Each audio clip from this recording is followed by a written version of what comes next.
Good afternoon. Could you please introduce yourself? Hi, my name is Nick Byrne. I'm the Director of International Programs for Water for People. Okay, Nick. Why is monitoring so important to you? Monitoring is incredibly important because it's the only way you can really tell whether what you're doing is making any difference or not. So I think particularly in relation to the work that Water for People does, monitoring and being able to demonstrate that we are affecting and bringing about change has been a critical piece of our development. I think if you can demonstrate that you're bringing about change, you can also start to understand the problems that are arising and the challenges, and that allows you then to refine and reflect on those challenges and refine your programming so that you can start to move in new directions if that's absolutely necessary. But without data, and I don't always mean hard data, I mean all sorts of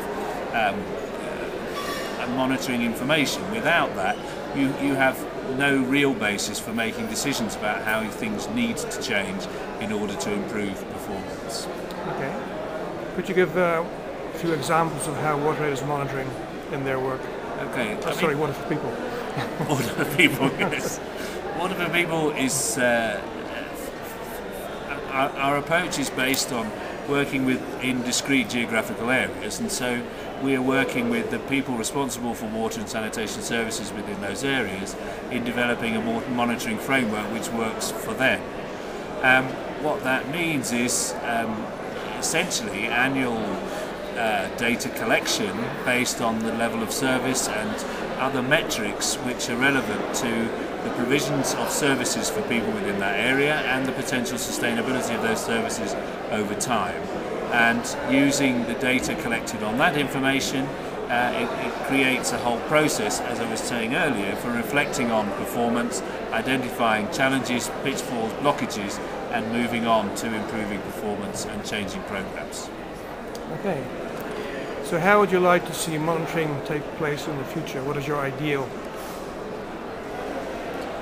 If we're talking about the sector, I think monitoring information is really useful for decision makers. I think it needs to be informed by a number of people, including and most importantly probably users. I think if we can find some way in which monitoring information which is useful to decision makers, increasingly decentralized authorities, but also relevant to national authorities and dependent on user input and a greater accountability to users. That's how I would like to see monitoring going forward. And I think the potential for some of the things we've been talking about today in terms of information and communication technologies to help that process, increase the amount of user voice and increase accessibility to information, I think that's one of the fundamental things we need to continue working on. And I think there's no way that when people have understood or have been able to see exactly where and how current services are being provided, that itself provides a hugely powerful influence for change and people's desire to want to change things at all levels. Okay, thank you very much. Great.